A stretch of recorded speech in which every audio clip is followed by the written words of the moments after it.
Y bueno, hoy es un día muy especial para nosotros, porque estamos también celebrando nuestro 10º aniversario. El 28 de julio del 2015 constituimos Gogoa y ya llevamos 10 años trabajando en el desarrollo de tecnologías para las personas. Es un poco nuestro lema, Technology for People, e intentar hacer tecnologías que nos permitan rehabilitar mejor a la gente o potenciar sus capacidades y conseguir, pues, al final mejorar la calidad de vida de las personas.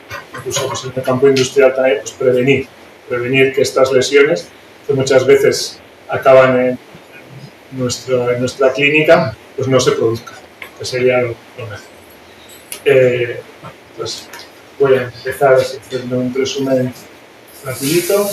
En primer lugar, pues tenemos una base tecnológica importante y lo que somos es una ingeniería biomédica que se dedica fundamentalmente al diseño y desarrollo de estos equipos, a su fabricación y su certificación.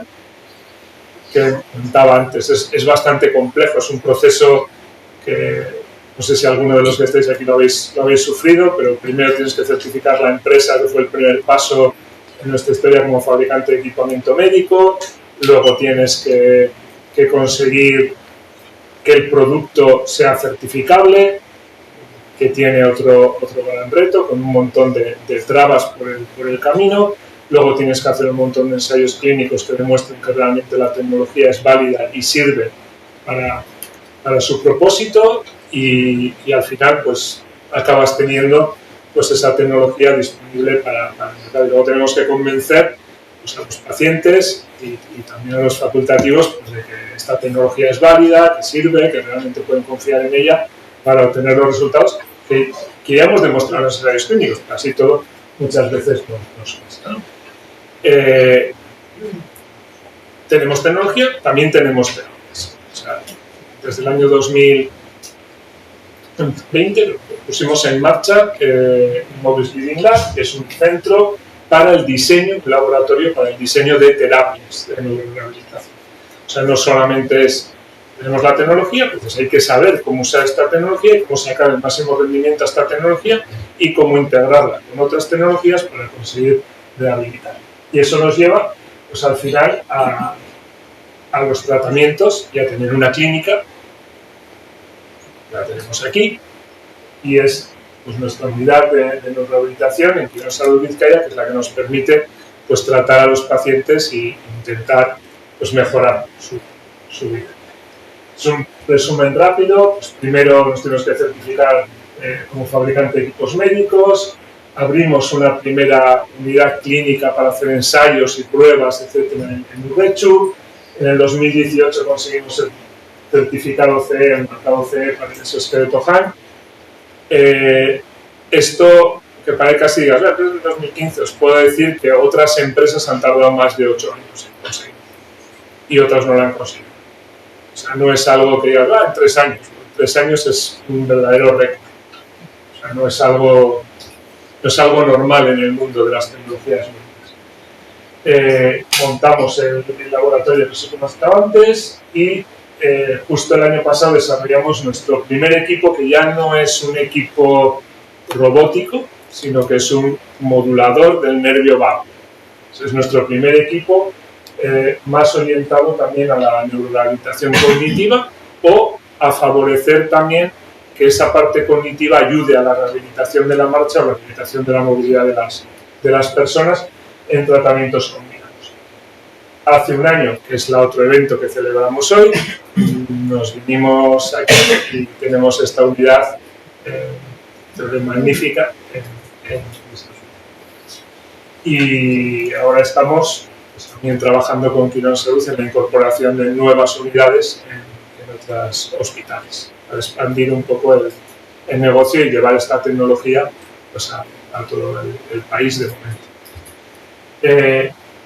Bueno, dentro de las unidades de rehabilitación hay, por un lado, la parte quizás más importante es hacer un muy buen diagnóstico, eso nos contará Sara también, pero es diagnosticar muy bien al paciente, conocer muy bien cuáles son sus necesidades y cuál es su potencial de rehabilitación para poder diseñar todo el protocolo con las tecnologías que tenemos de su rehabilitación. Entonces, ¿qué tenemos? Tenemos distintos principios activos. Esto es como si fuese un medicamento, ¿no? Has sufrido un ictus, pues tú has sufrido un ictus. Para rehabilitar el ictus, ¿qué tenemos?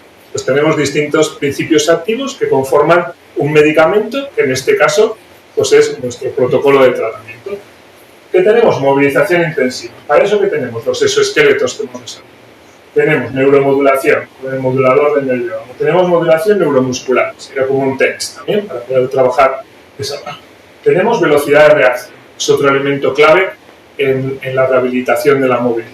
La capacidad de reaccionar ante estímulos externos y cuánto rápido eres capaz de darte cuenta para no caerte, por ejemplo, o para mover el pie a donde no tienes que mover. Tenemos la propiocepción, es decir, ser conscientes de dónde están las distintas partes del cuerpo, es una parte importante a trabajar. Muchas veces no sabes dónde está la mano derecha o la mano izquierda, porque si tienes detrás o tienes delante. El equilibrio, que es un factor crítico para poder andar. Muchas veces no somos conscientes, pero cuando damos un paso, solamente cuando corremos a gran velocidad, esto es un poco como los caballos, que solamente al galope despegan los 4 pies del suelo. Las personas solamente cuando corren mucho saltan, despegan los 2 pies del suelo. Cuando andan siempre hay un pie apoyado. Entonces tienes que volver a aprender a apoyar el pie, das el paso, apoyas y mueves el otro pie. Entonces eso que nos parece tan sencillo, pues para una persona que tiene dificultades, muscular, esclerosis múltiple, distintos tipos de patologías, no es tan fácil.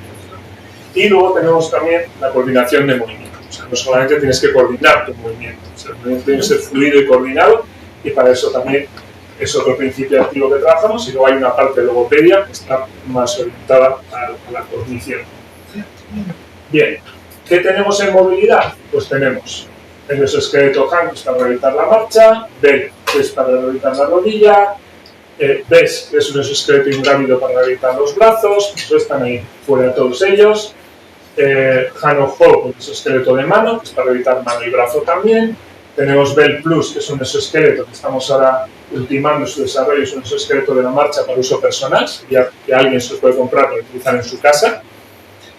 Tenemos la plataforma de equilibrio, tenemos la realidad virtual aumentada y tenemos la velocidad de reacción, que son las luces. En la parte de cognición tenemos Alter, para diagnóstico y monitorización tenemos Fragilex y tenemos Indar, que tenemos también abajo una máquina. No la hemos podido traer porque es un tinglao, pero está en el laboratorio para poder trabajar fuerza y poder medir también todo lo que es capaz de hacer el paciente en su movilidad con una máquina y registrarla. Y en logopedia tenemos una aplicación que la probamos en su día, la desarrollamos y está ahora pues, próxima a volver a salir al mercado. Bien, hoy tenía que hablar un poco del futuro. Entonces, ¿cómo veo yo un poco el futuro en la neurorehabilitación? Hemos llegado a tener estas tecnologías, pero creo que hay necesidad de desarrollar nuevos principios activos, equipamientos y también complementos para trabajar velocidad de movimiento, para trabajar la recuperación de fuerza y para trabajar también la resistencia.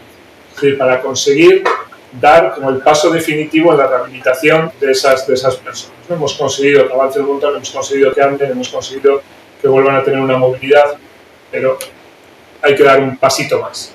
Entonces, en ese pasito más creo que tenemos que incidir y tenemos que trabajar también en desarrollo. También ampliar más al campo cognitivo. Pues ahí tenemos que ver cómo nos puede ayudar la estimulación magnética transcraneal y cómo utilizarla para mejorar ese lado cognitivo.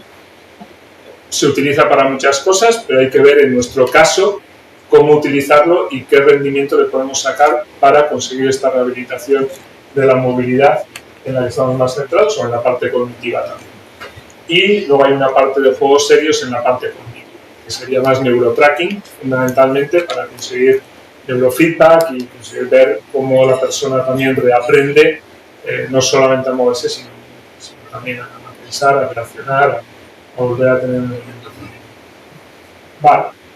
Respecto a la mejora de los equipos, pues más ligeros, creo que todavía, aunque son muy ligeros los que tenemos, creo que la tendencia es que sean todavía más ligeros, o sea, pesen menos. Hoy en día creo que HAND probablemente sea el exoesqueleto que pesa menos que hay en el mercado. está sobre los 15, 16 kilos, depende de los complementos que se le pongan. Creo que es el que menos pesa. Que sea más transparente, es decir, los patrones de marcha que sean lo más naturales posibles, para que al final haya transparencia en el movimiento del paciente. Y aquí es importante, por ejemplo, la inclusión del tobillo.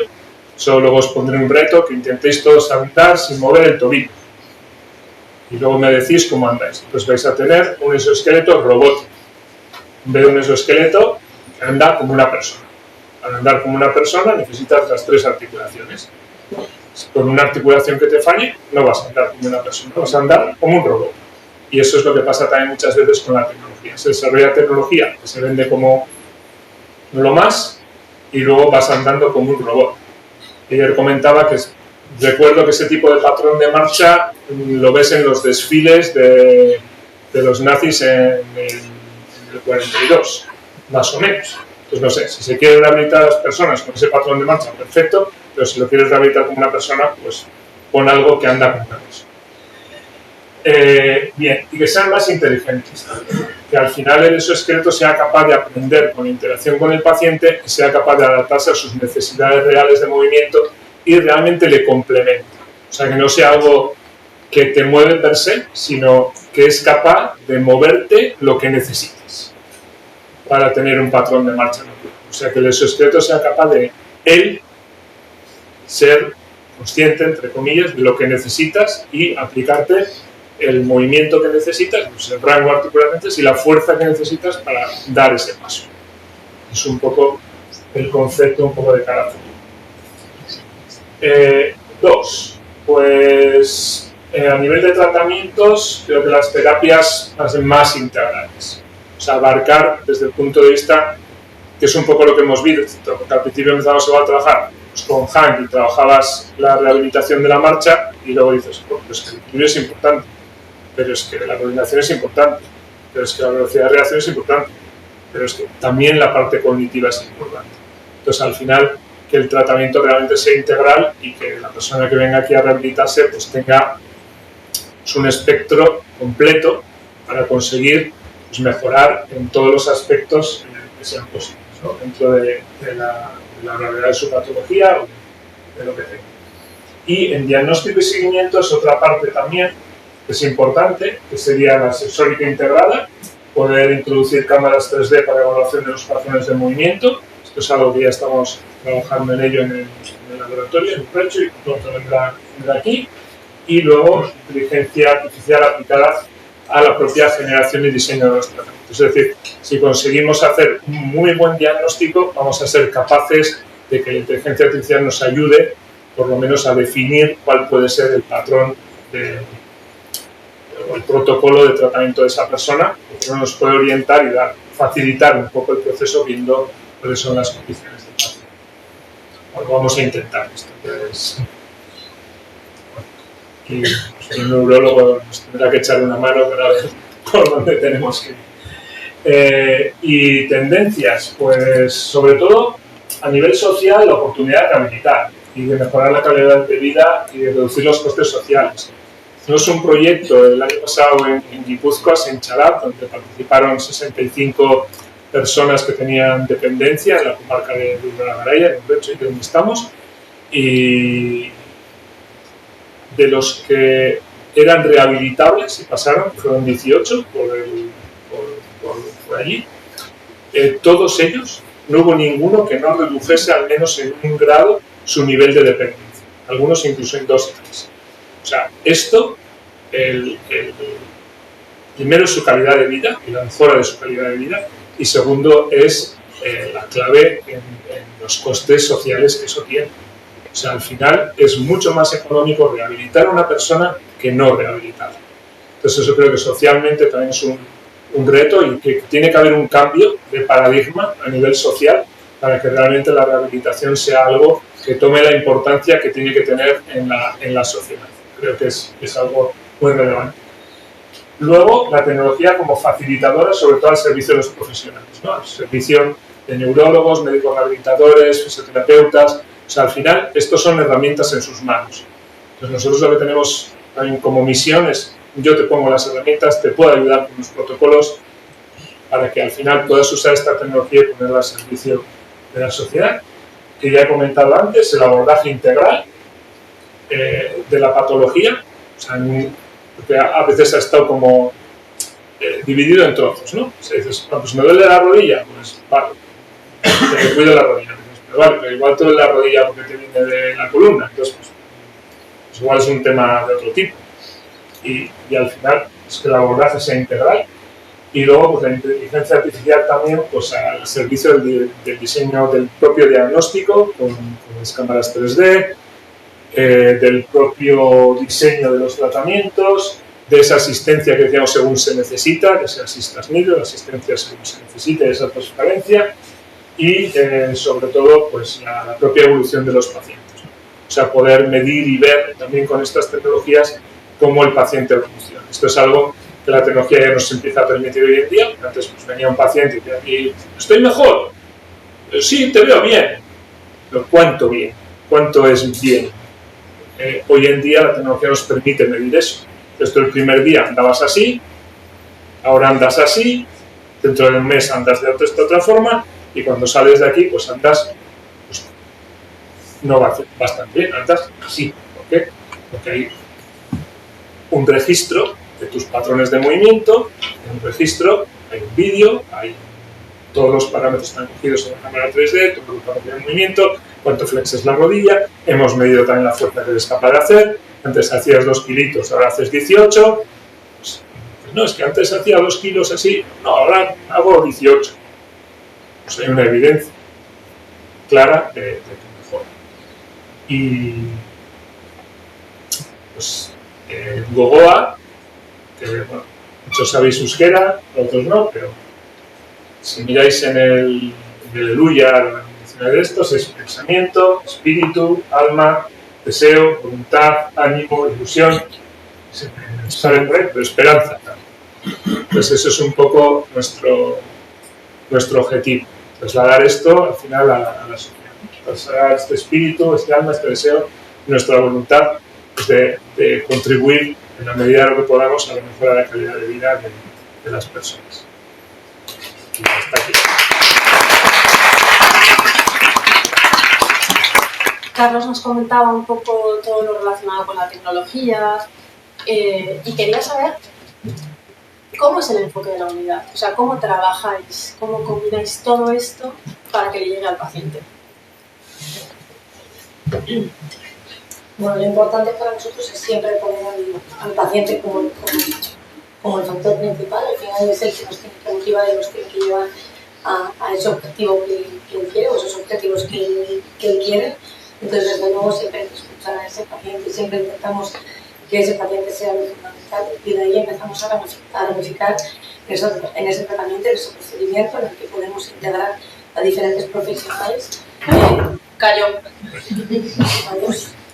Ahí no va a pasar. En el que evidentemente ese entorno hospitalario nos favorece y nos ayuda porque al final podemos dotarnos de mucho más profesionales. En algún momento el paciente puede necesitar fisioterapia, pero otras veces necesita pues, del equipo de neurólogo, necesita del equipo de profesionales que evidentemente nos reportan y nos fortalecen en su recuperación.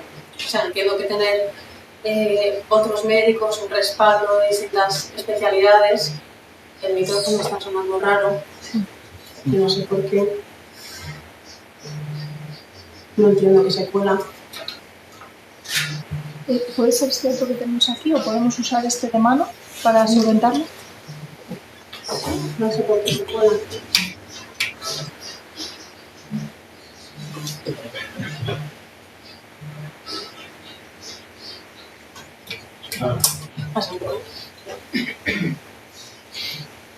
Hola, vamos a volver a lo clásico que es el triunfar.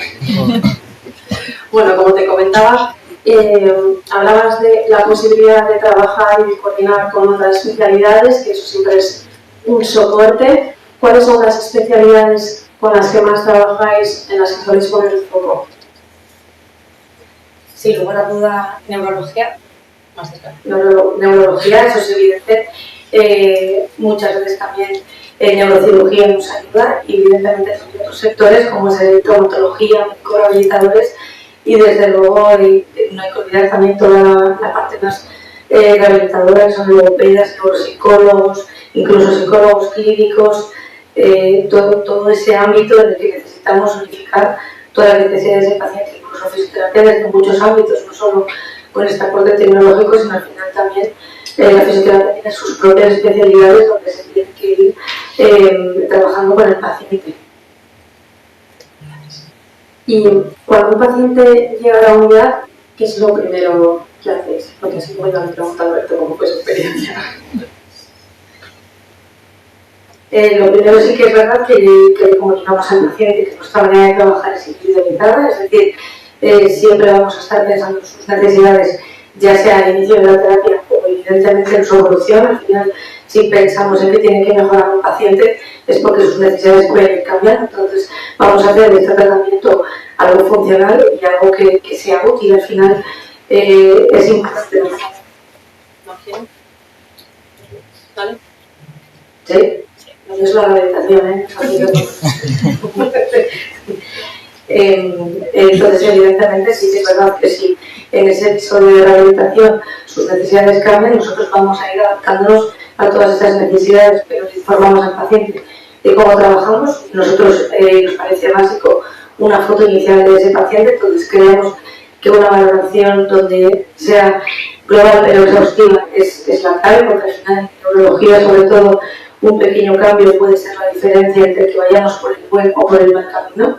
Entonces, hay que hacer una valoración bastante exhaustiva, es básica. Evidentemente, tenemos que informar al paciente de lo que hemos encontrado, tiene que entender por qué estamos trabajando, dónde estamos trabajando. Hay que unificar objetivos. Nosotros podemos ver una cosa, pero si el paciente no requiere, si yo pienso que hay que subir escaleras, pero el paciente tiene una casa manga donde hay escaleras, vamos a ver, vamos a crear una rehabilitación adecuada para esa persona. Entonces, sí que es verdad que intentamos trabajar en conjunto con el paciente y trabajando donde su necesidad la apremia. Bueno, pues voy contigo, Alberto. Lo primero, gracias por estar aquí, que no suele ser habitual, que los pacientes quieran contar su historia. Y lo primero que te quiero preguntar es cómo llegaste a la unidad, si llegaste por iniciativa propia, si te averiguó un especialista, danos un poco. No, yo a la unidad llegué por mi hermana. Mi hermana conocía pues, a alguien que había estado en un tratamiento o algo, que le había ido muy bien, se lo había recomendado. Entonces mi hermana y mi mujer insistieron y ya me trajeron. ¿Y cómo recuerdas tus primeras sesiones? Bien, muy bien, porque yo cuando vine tenía un problema mucho de equilibrio. El equilibrio lo que peor llevaba. Y de poco ya a la cuarta ya notaba mucha mejoría a la hora de posicionarme. Sigo sin tener equilibrio, pero antes es que tenía que andar tambaleándome para cogerlo. Y ahora no, ahora me posiciono y me puedo estar quieto. Y Sara, desde el punto de vista profesional, ¿qué destacarías de la evolución de Alberto? ¿Cómo la ves tú, que le conoces desde que entró hasta ahora? No me voy a meter en el ámbito técnico porque además va a volver el jueves y entonces te voy a decir, ¿controlas todo bien? No, así que te van a coger y me decir, no, me dijiste que ibas mejor, entonces no lo voy a ver herramientas, pero sí que es verdad que... Sí, eso también es verdad. Sí que es verdad que su lesión mayoritaria es en su lado izquierdo, entonces sí que es verdad que nosotros hemos visto mucho mayor control en ese lado, sobre todo en el miembro inferior, principalmente en la rodilla. Sí que es verdad que tenemos también una mejoría de equilibrio importante, cosa que para él también es importante porque además en su casa también tiene su huerta, tiene sus animales, sus cosas, y bueno, lo contará evidentemente mejor, pero bueno, puede ser también cuando tuvo que coger esos huevos que nos trajo un día de sus reinas, pues evidentemente que agacharse y coger esos huevos. Entonces sí que es verdad que nosotros ese equilibrio y esa fuerza, sobre todo en el miembro inferior, hemos notado gran mejoría. ¿Estamos todavía como para adelante? Evidentemente no. Ya me gustaría a mí que en las sesiones hubiéramos conseguido todo lo que queremos, pero sí que es verdad que pensamos que vamos por el buen camino y sí que ya empezamos a alejarnos de lo que éramos en esa primera foto inicial. ¿Y tú, Alberto, sientes que estás más cerca de volver a esas actividades que te motivan, de la huerta, de los animales? Sí, sí estoy más cerca porque noto, tengo mucha más fuerza y sobre todo tengo más confianza a la hora de moverme. Antes me movía con muy poca confianza porque me iba al suelo casi todas. Un giro brusco me cae, ahora pues sin hacerlo brusco, pero puedo tirar. Y sí, hombre, sé que no me da nada de cojear, porque eso me lo dijeron los cirujanos, que cojear voy a cojear siempre. Pero no es lo mismo cojear sin confianza que cojear con confianza. Más que nada. Creo que me lo he dicho, tienes una miopatía cervical, Sí. ¿correcto? Y para la miopatía cervical, ¿qué tecnología, qué habéis utilizado, qué habéis empleado, qué tecnología habéis empleado con Alberto? En este caso sí que es verdad que valoramos que quizás una intervención en extremidades superiores era necesaria, aunque la lesión estuviese a nivel cervical, pues porque esos miembros superiores no estaban tan afectados. Entonces nos hemos centrado más bien en esa fuerza y en ese equilibrio, sobre todo en ese patrón de marcha. Entonces ahora mismo con él hemos implicado el exoesqueleto de marcha Hank. Estamos trabajando también con la plataforma de equilibrio y estamos incluso entrenando equilibrio estático y dinámico con las luces de reacción, que también ya ha comentado Carlos, de la diferente tecnología que tenemos. Y también la realidad virtual al final nos puede generar unos entornos y unas situaciones en las que él puede estar en un entorno controlado sin haber un gran riesgo de caída, pero que luego eso lo puede trasladar a su día a día. Al final, si le pedimos ejercicios de desplazarse lateralmente, esto fácilmente lo tiene que hacer en casa, o incluso si le generamos situaciones de inestabilidad con colchonetas, etcétera, y además esa tecnología se puede parecer quizás un poco a esas situaciones de riesgo que él comentaba que al principio eran más dependientes o más incapacitantes. ¿Y sientes que la tecnología, más allá de que efectivamente les ayudará a moverse, a tener equilibrio, les ayuda con la motivación? Porque Carlos hablaba antes de parametrizar, de registrar, de ver un poco cómo es la evolución. ¿Sientes que eso tiene un impacto en la motivación de los pacientes? Sí que es verdad que un poquito de motivación siempre tiene que haber inicialmente. Es decir, si el paciente no está motivado para mejorar, aunque lo traigan familiares, aunque incluso los propios familiares o cuidadores sepan de la necesidad que hay, tiene que haber por parte del paciente. Pero sí que es cierto que al final la tecnología hay veces que nos permite dar resultados un poco antes que quizás con la fisioterapia convencional. Entonces esto hace un pequeño bucle pero positivo donde, como veo que voy mejor, esto me motiva para seguir con la terapia porque voy consiguiendo esos pequeños logros en los que yo me había estancado. Entonces sí que es verdad que creo que la tecnología le da un pequeño soporte a esa motivación que, insisto, tiene que haber un poco desde el inicio, porque si no nosotros ya nos pueden poner la mejor tecnología, las mejores herramientas y los mejores profesionales, y como el paciente diga menos que no. Pero sí que es verdad que si el paciente ya viene con un poco de motivación, la tecnología desde luego le ayuda porque le hace avanzar algo antes. En tu caso, Alberto, ¿arrancaste desde el principio o estuviste un tiempo esperando y luego arrancaste con alguna rehabilitación robótica? ¿Desde que me operaron? No, desde que me operaron hasta que empecé, casi un año. Sí, porque estoy haciendo rehabilitación, pero normal, de la que toman en el hospital convencional.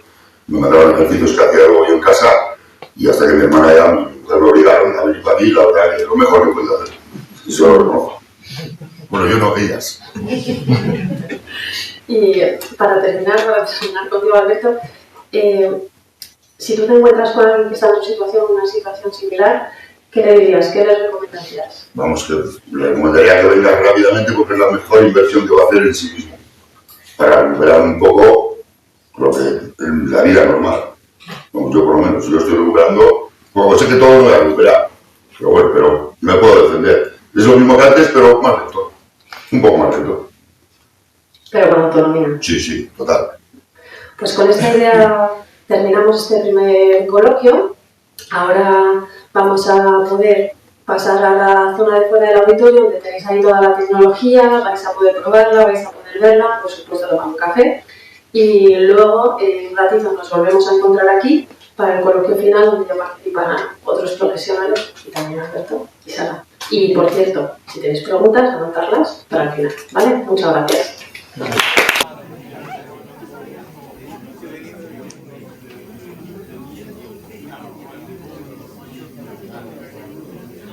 Bueno, después de haber probado, de haber visto toda la tecnología, que ya he visto que algunos se lo han pasado todo bastante bien, se han puesto unos cuantos retos y que Sara ha estado hilando también explicándolo todo con detalle, vamos a pasar al coloquio final, ¿vale?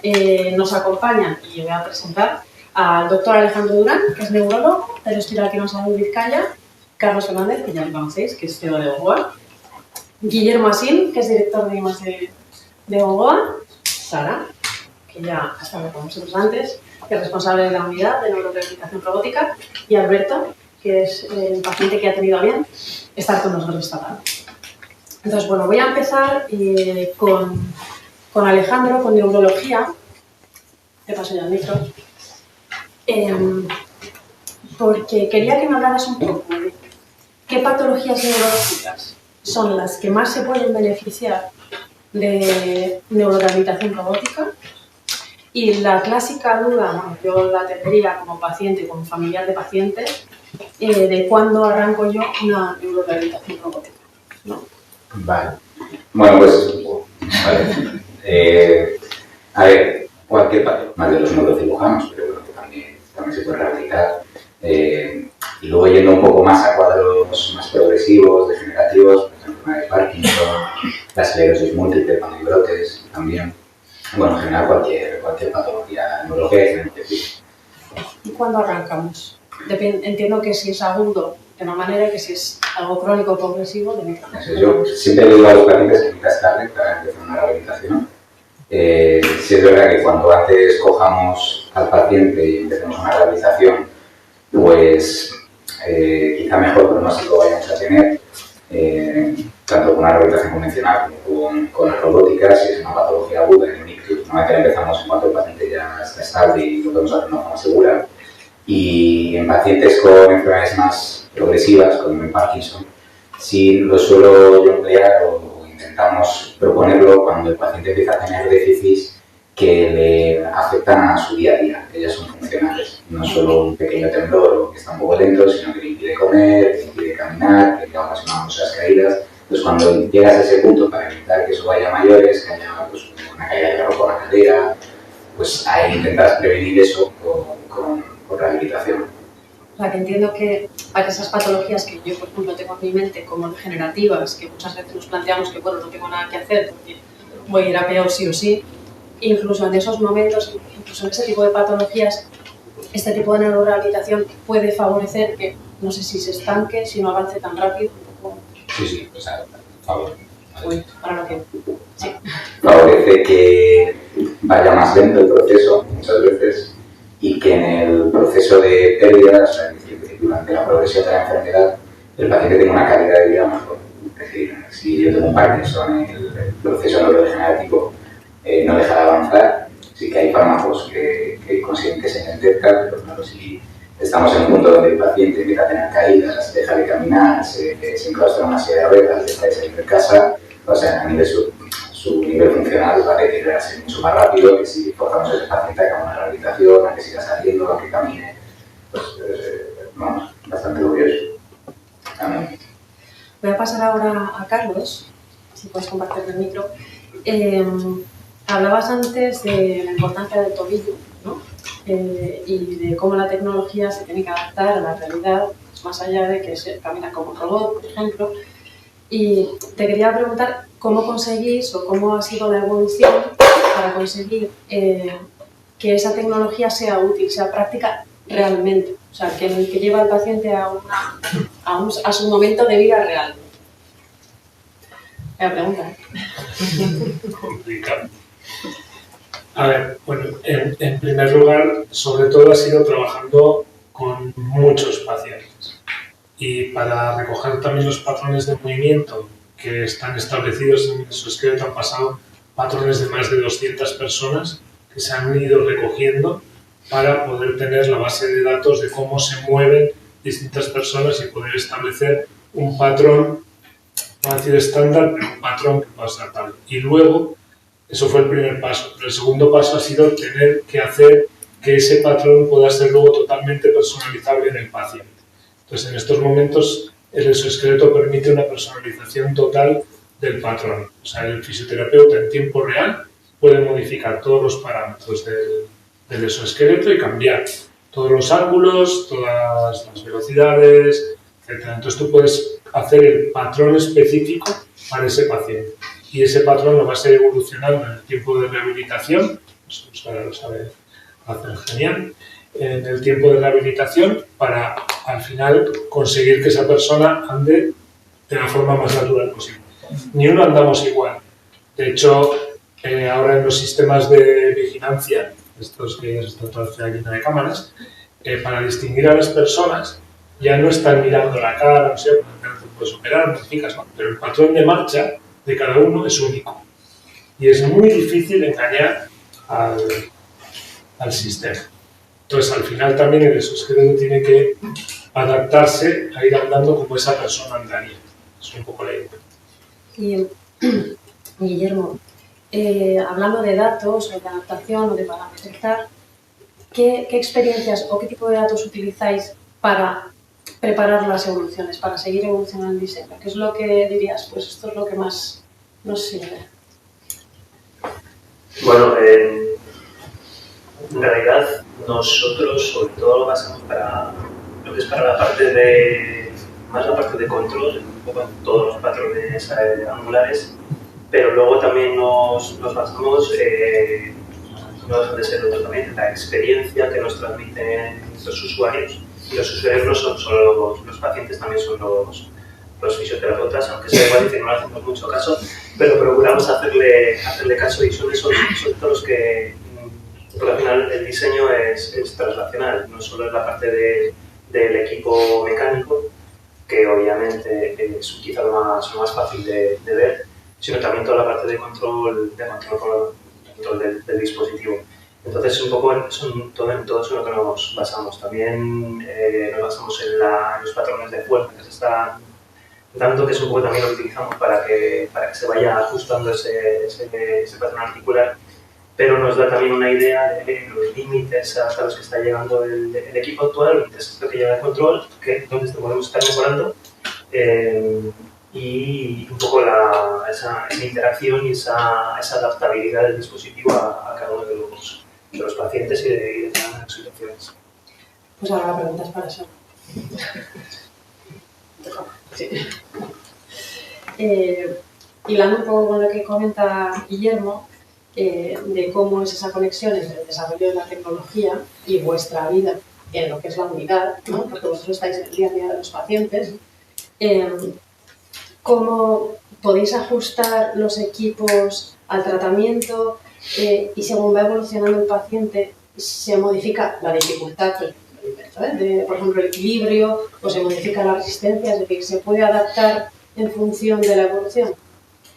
Sí, desde luego, es decir, nosotros inicialmente mandamos a la persona, empezamos por una situación, de hecho, no sé si me estoy saltando a la siguiente pregunta, pero Alberto empezó con una asistencia con el exoesqueleto que habéis visto fuera, el exoesqueleto Hank, que era como una especie de grupo andador mucho más estable, y luego su propia evolución y su propia movilidad nos permitió ir avanzando donde teníamos un andador más pequeño y ahora ya está llegando a niveles de los que tienen bastones de trekking, de monte, e incluso podemos pensar que en un futuro uno de ellos desaparezca o ver un poco cuál es la evolución de Alberto y ver hasta dónde llegamos.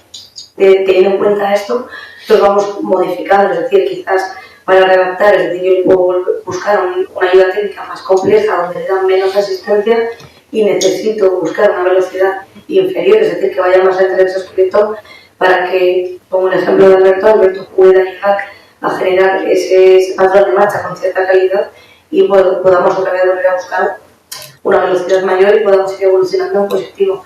Entonces siempre adaptamos y vamos un poco empleando, dependiendo un poco del objetivo terapéutico que queremos trabajar en su momento, donde vamos gestionando y que la tecnología se adapte a las necesidades tanto terapéuticas como las posibilidades del paciente. Pues ahora le voy a preguntar a Alberto. Tú que llevas meses con nosotros, que esperemos que te den alta pronto. ¿Cómo llevas tu relación con la tecnología? ¿Te ha ayudado a ver tu evolución? Pues, o al principio decías, vale, yo con esto no me apaño. ¿Cómo? No, bueno, al principio sí que decía que me apaño, porque al principio el primer día, porque claro, mi pierna quiere ir hacia un lado y el exoesqueleto me obliga a ir de su sitio.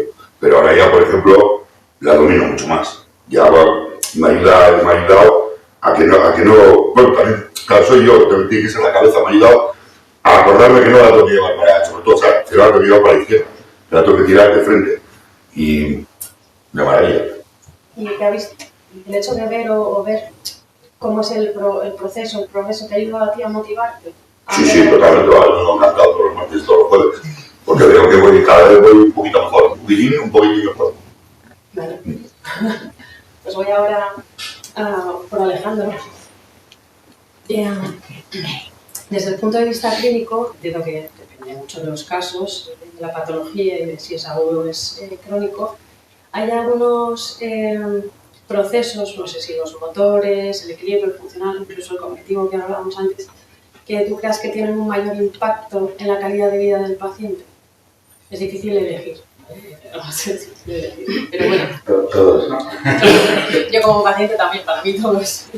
Bueno, yo creo que es una parte que han hecho ellos antes, que es muy importante, que es que cada paciente tiene un déficit predominante que muchas veces en lo que es la exploración en consulta no eres capaz de percibirlo también, y con lo que te cuenta el paciente y dándole un poquito más de tiempo y echándole un poquillo de ganas, te das cuenta que donde tú creías que había una hemiparesia izquierda leve, el paciente te está refiriendo que pues, el problema que tienes es una fractura de la pierna, o de equilibrio, o más cognitivo, te puede contar la familia. Entonces, al final pueden pasar por alto para considerarse déficits que no pueden saltar, que no saltan a simple vista y que son los más importantes para el paciente. Yo creo que es individualizarlo. Más depende del paciente, de la patología y eso. Quizá el tema del equilibrio es una cosa que se ha mencionado bastante y yo creo que es una de las cosas que más podemos pasar por alto nosotros. Porque pues, tú ves al paciente que entra pues, en parético y pues, está pobre con apariencia, pues vamos a que coja fuerza, ¿no? Es lo primero que se nos ocurre. Y luego el paciente le ves que levanta peso y te vuelves. Si estás fuerte, pero no es capaz de andar igualmente. No es capaz de andar igualmente y quizás es una falta de equilibrio y necesita una rehabilitación más concreta, más enfocada en eso. Pero mi punto de vista es. Vamos a hablar ahora con Carlos o Guillermo, el que queráis, para hablar de tecnología. Es que quieren hablar de tecnología. No sé si estar en el País Vasco, este ecosistema que hay aquí, favorece o ha favorecido el desarrollo de la tecnología, el hecho de ser más rápido, ¿no? Desde que hay empresas, compañías que han intentado certificar y no lo han conseguido y siguen ahí. Entonces, no sé, bueno, si es un jardín, no contestes. Ya le veo la cara a Guillermo. Es un jardín con flores y espinas, es un jardín de rosas. Es un jardín de verdad, entonces. Sí.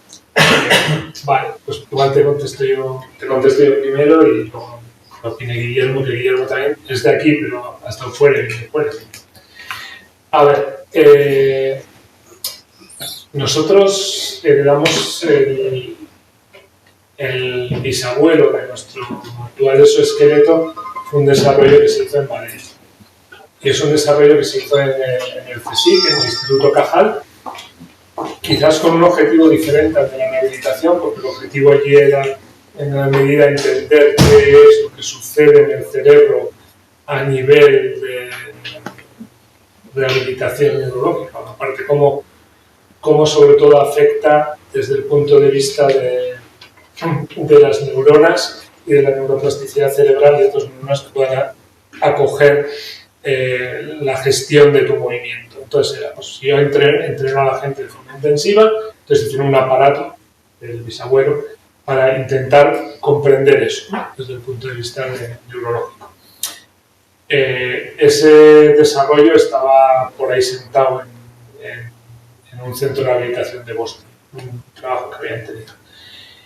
Y se había quedado ahí, vamos a decir. Se licenció lo que ellos tenían y luego había que transformarlo. Uno de los que había trabajado en ello era es jefe médico de rehabilitación en el Hospital Parapléjicos de Toledo, y lo que nos dijo es, joder, al final esto se ha ido al País Vasco. Es que aquí no somos capaces de hacer nada. Vale, pues bueno, ahí viene un poco pues, el País Vasco.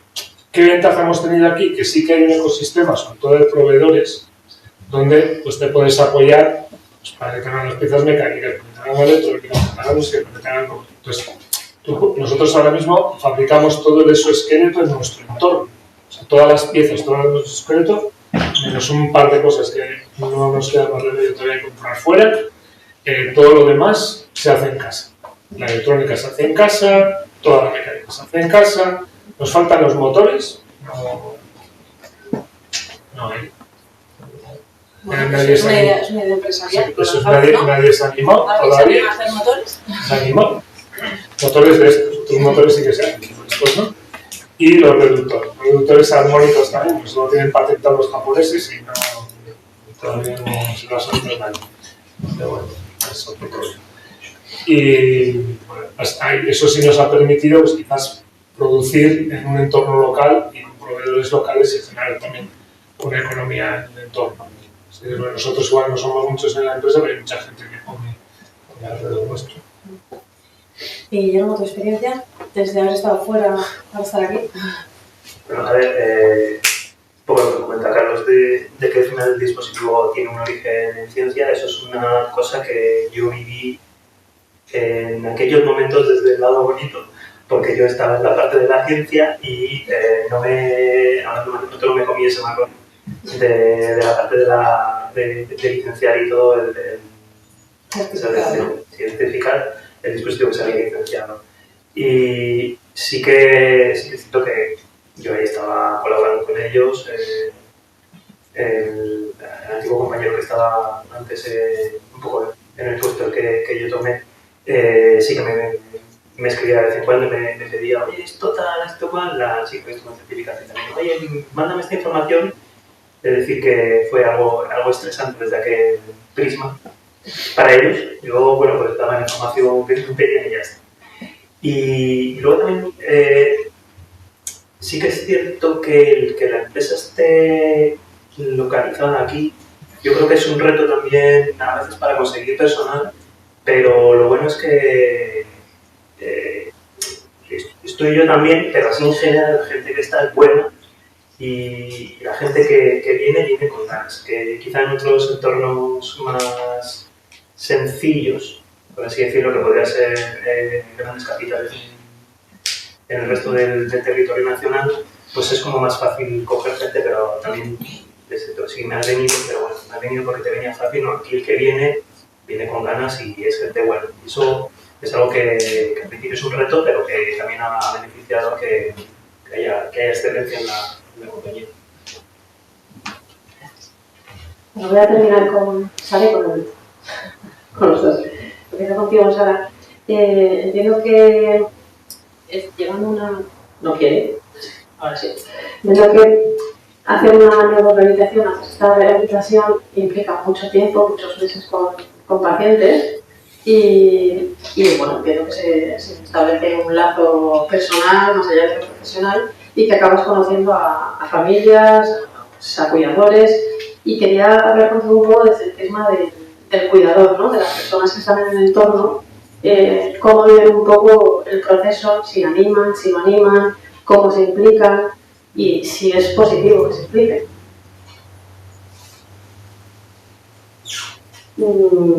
La experiencia nos dice que hay todo, sí que es verdad que al final no todos los entornos familiares son los idóneos y por desgracia pues cada paciente pues tiene sus propias realidades, pero sí que si el paciente puede tener un entorno donde siente apoyo, donde sí le pedimos, porque al final por muchas horas que pueda venir a la unidad, el día tiene 24 horas, la semana tiene 7 días, evidentemente hay muchísimas horas en las que nosotros no podemos acompañar ni a esos familiares ni a ese paciente, entonces todo lo que podamos pedirles y que ellos puedan ofrecer sin sobrecargar evidentemente favorece totalmente tanto nuestro trabajo porque lo exalta como el paciente, es decir, al final si nosotros pedimos ejercicios domiciliarios y el paciente es capaz de hacerlos porque tiene alguien con quien hacerlos, o si el paciente es capaz de tener un entorno donde tiene pues una máquina o una elíptica, un material que puede tener, eso evidentemente nos ayuda. Entonces, todo lo que puede implicar un entorno colaborador para nosotros es maravilloso y de aplaudir, pero también es verdad que al final la experiencia de este tipo de patologías es que suelen tener un curso muy lento y muy prolongado. E incluso en las enfermedades neurodegenerativas que comentaba el doctor Blanc, hay veces que la realidad suele ser bastante dura. Entonces también es verdad que a nivel familiar suele haber también una sobrecarga, que también es verdad que eso tenemos que tenerlo en cuenta, pues porque no todas las situaciones son iguales, pero siempre y cuando sea un entorno positivo, desde luego que la rehabilitación lo impulsa, lo catapulta hacia adelante. Bueno, por último, Alberto, relacionado con lo que comentaba Sara, has hablado antes de tu familia, ¿no? Que te impulsó, que te trajo hasta aquí. Entiendo que el acompañamiento de ellos te hace también ganar autonomía, te hace ganar también seguridad. Sí, claro, ellos me acompañan todavía, mi mujer, mis hijas, sobre todo mis hijas son las que me hacen más caña. Pero bien, sí, me acompaña y el entorno en mi casa es normal, ¿no? ¿Y trabajar en casa? Sí, yo, bueno, sí, tengo un librillo así, de deberes, para hacer, de ejercicios. Y bueno, por las mañanas pues lo dejo aquí, una horita, estoy.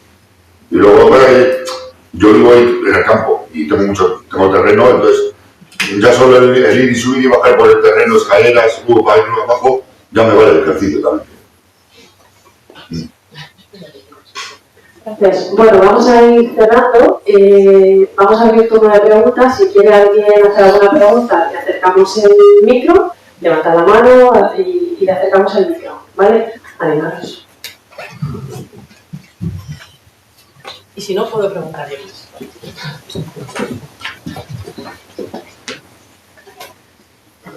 Hola, bueno, soy Virginia de la Universidad de Mondragón y tenía una pregunta para Carlos y para Guillermo. Yo creo que por algo que en general todos los que trabajamos hemos trabajado con exoesqueletos, a la hora de hacer los controles, nos preguntamos habéis hablado de un patrón natural de movimiento. Entonces, quería preguntaros un poco cómo conseguís ese patrón natural, sobre todo con gente que ya tiene un déficit motor, no tiene un patrón natural. Cuando hablas cuando examinas a una persona que no tiene ningún déficit motor y luego se lo induces para ver que el exoesqueleto funciona y tal, pues ya tienes su patrón natural de base, pero claro, la persona que tiene el déficit motor no tiene su patrón natural de base. ¿Se le induce algo parecido o de alguien parecido? ¿O lo vais adaptando, los vais dejando guiar por lo que os dice la persona o para que el fisioterapeuta pueda ajustarlo? ¿O cómo conseguís ese patrón natural y personal de esa persona? A ver, que lo paso por aquí. Gracias.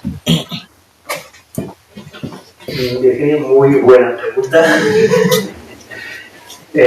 También bien para ponernos en el laberinto. Es un patrón que viene mediado, por tanto es un patrón, te diría que es un patrón normal en el sentido más estricto desde un punto de vista matemático de la palabra.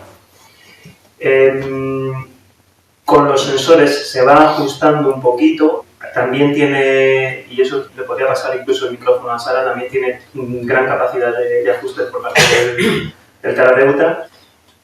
El exoesqueleto, si bien el movimiento que induce es rígido, tanto el par máximo del exoesqueleto como las propias interfaces con el sujeto tienen cierta, nunca sabía cómo sería la palabra en castellano, cierta compliance, como que tiene cierta adaptabilidad al movimiento, lo cual hace que se absorba en parte esa obligación que está haciendo desde...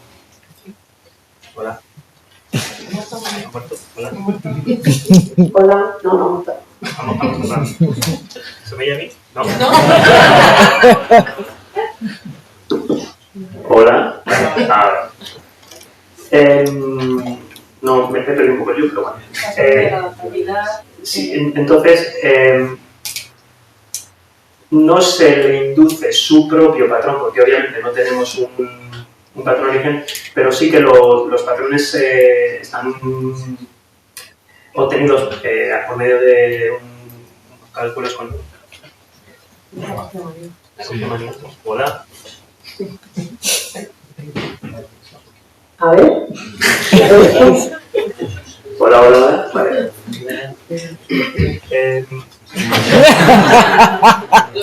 Uy, no sé yo. No. Igual es que es tarde ya, ¿no? De los que... A ver, sí. No te preocupes. Entonces, el cálculo se hace también en base a la altura de la persona.